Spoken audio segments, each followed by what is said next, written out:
My husband Brian is incredibly driven. His move from a regional branch to the headquarters where I work seems fueled by a fervent desire to ascend the corporate ladder and amass wealth. Initially, this ambition made me wary of him. When we first met, Brian asked, "Linda, your father is connected to the company, right?" "Indeed, I work for the same company where my father serves as an executive." Having a relative in a position of power has led to me being perceived differently by both insiders and outsiders. However, time and again, I've proven my value through my skills and performance. Strangely, my assertive nature seems well suited for this environment.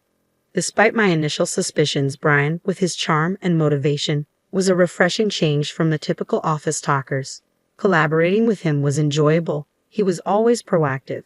Gradually, I found myself drawn to him. Brian proposed, declaring, "With you, Linda, I can give my all in both work and home. I believe we can make a great couple. Will you marry me?" My response was cautious. "Are you sure? I can become so absorbed in work that I may neglect you. We're both career-oriented, and our time at home may be less than conventional. But we trust each other, and we enjoy our moments together." Despite our reservations, we were happy. However, this spring brought an unexpected twist. Brian was to be transferred alone to another regional branch. He was deeply disappointed, and I felt it was unfair, considering we were newlyweds. But I heard it was a critical assignment that could lead to a promotion, and he should return to headquarters in about a year. Thanks to today's technology, we can video call via computer or smartphone. We spend less time together anyway, so managing feelings of loneliness and distance seemed possible. It's been about 3 months since Brian moved. We video call once or twice a week to catch up. The world is convenient now. With careful scheduling, we don't feel as lonely. During one call, I casually mentioned visiting him during summer vacation. Brian responded uncertainly, mentioning his non-stop workload. "It seems leading a project is exhausting." I trust my husband's words, yet I can't shake this lingering sadness. Suddenly, a thought creeps in about the interior of Brian's rented apartment, beyond what fate should determine. Perhaps he's too busy to clean properly, I initially rationalize.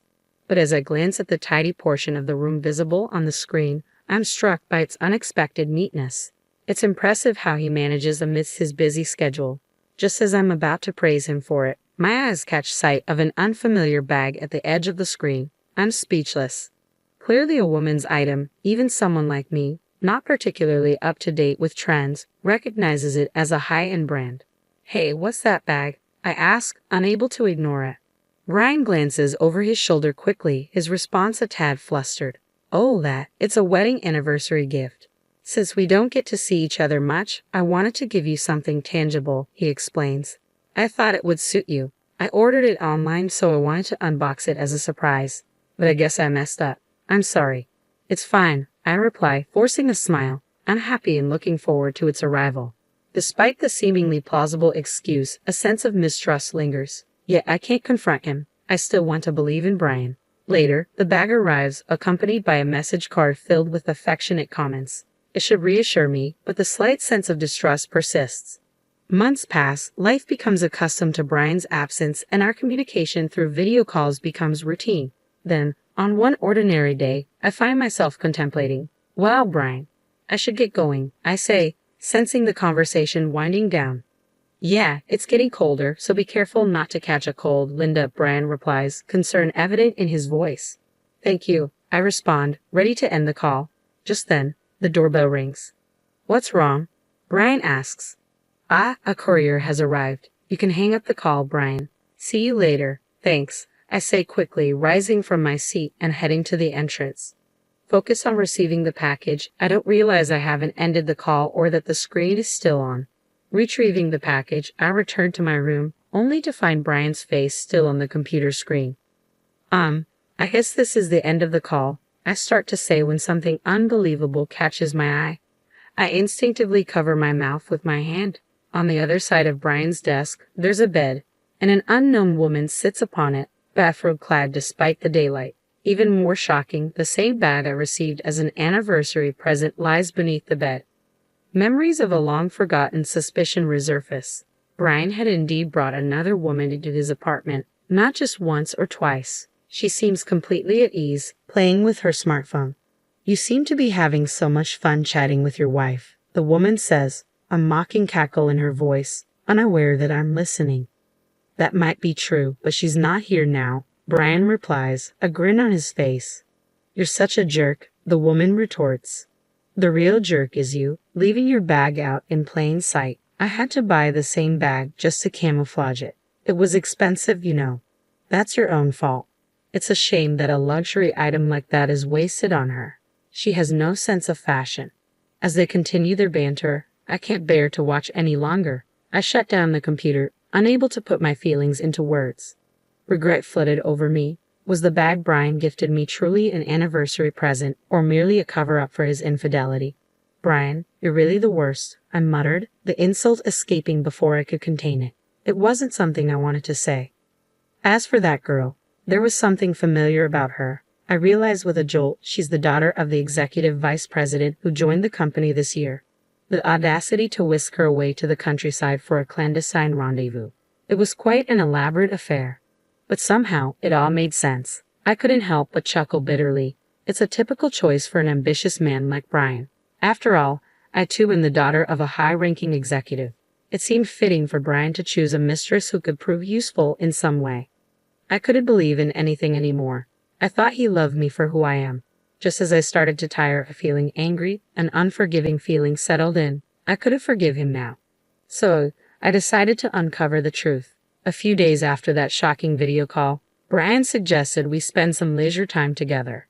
Perhaps he thought it would look bad if we didn't pretend to be friendly from time to time. With a feigned eagerness, I agreed, clutching the purse he had given me. I visited the apartment he had rented. Wow, I keep it pretty clean, don't I? I'll go get us some iced tea, Brian remarked, heading towards the kitchen, unaware of my internal turmoil.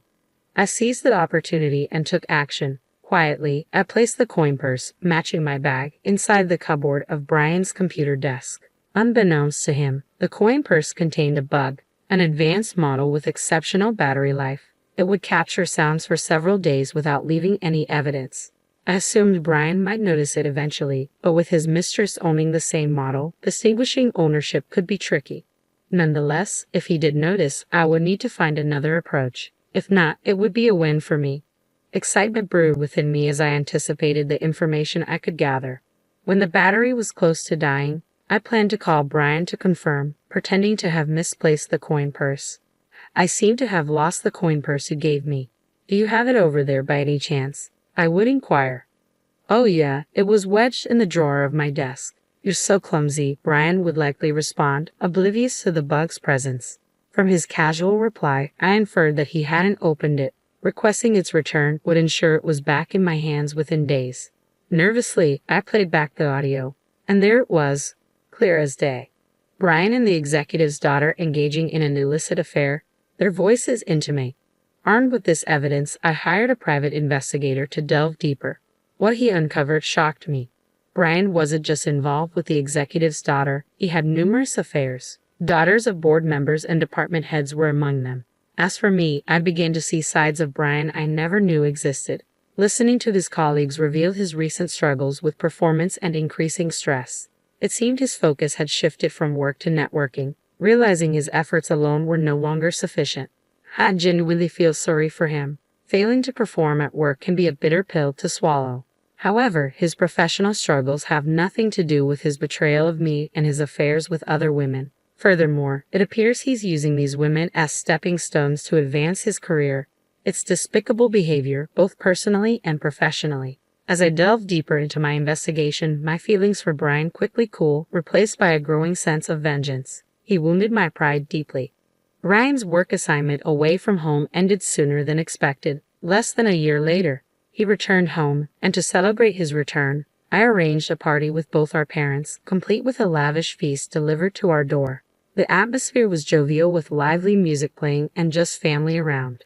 Then the music's vibe changed and I heard my own voice echoing from the speakers. Brian's conversations with the executive's daughter, since to the music player, filled the house. Brian turned pale, confused, and flustered. "What's this, Linda?" he stammered. I had already briefed my parents about the situation, but Brian's parents were in a state of panic upon hearing their son's voice intertwined with a woman's they didn't recognize. They confronted him, demanding answers. "Brian, what's the meaning of this? Surely, you're not cheating on Linda." they pressed, their voices laced with concern. I played the audio recordings of Brian's conversations with the other woman, obtained with the help of the investigator. Finally, Brian realized that I knew about his affairs. "Linda, you knew everything, didn't you?" He trembled, turning to me with a question, his face pale. Despite his fear, I smiled. "Why not consider marrying the CEO's daughter next? That'll land you the CEO position in a snap," I suggested, a bitter edge to my tone. Brian's face fell, his despair evident. "You also prefer a successful man on the fast track to promotion, right? It was a necessary step for my career. Please overlook it," he pleaded, clinging to me. "But what about us? Is our marriage just a step towards your success?" I challenged, my voice tinged with hurt. "No, that's not it at all," Brian insisted, though his words seemed forced. "You're special." Despite his reassurances, Brian appeared flustered. My father stepped in, his gaze piercing. "Brian, did you approach my daughter to take advantage of my position? Tell us the truth." Brian hesitated before confessing. "Initially, it was about getting ahead. Even though other women were merely tools for my advancement, I am truly serious about Linda. I promise I won't cheat again. Please forgive me this time. I want a chance to make it right." It was difficult to discern if he was lying or telling the truth. After such blatant infidelity, even when he claimed I was special, trust was hard to come by. "It's not my place to decide," my father continued. "It's up to Linda. But I can't accept you as my son-in-law. I despise you." Even Brian's own parents, doubtful of their son's honesty, expressed their disappointment. "We want to believe in you, but it's hard to believe that Linda is truly special to you," they admitted.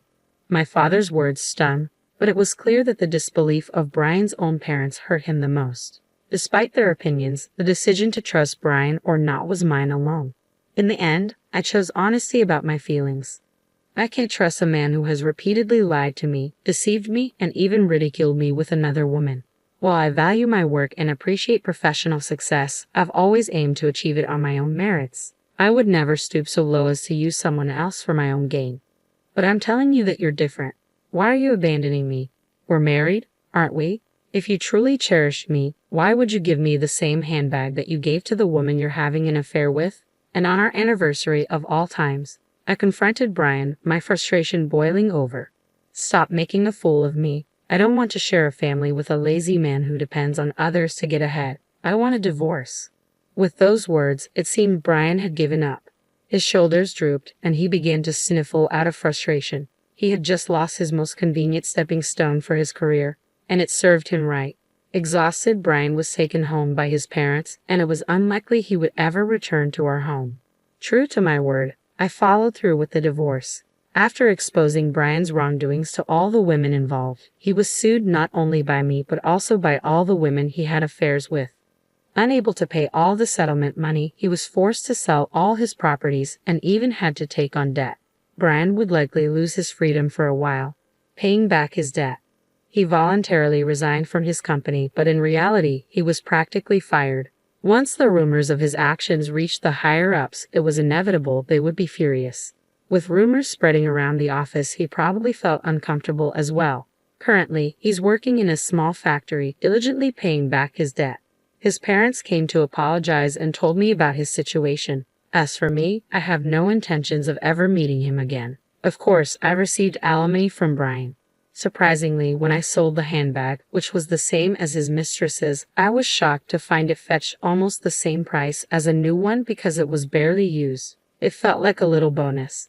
After separating from Brian, I began to contemplate what marriage really meant and what's important in life. While my work remains crucial to me, I don't discount the possibility of having a family in the future. I might use the money from selling the bag to pamper myself a bit and prepare for a new romance, as I had to work today.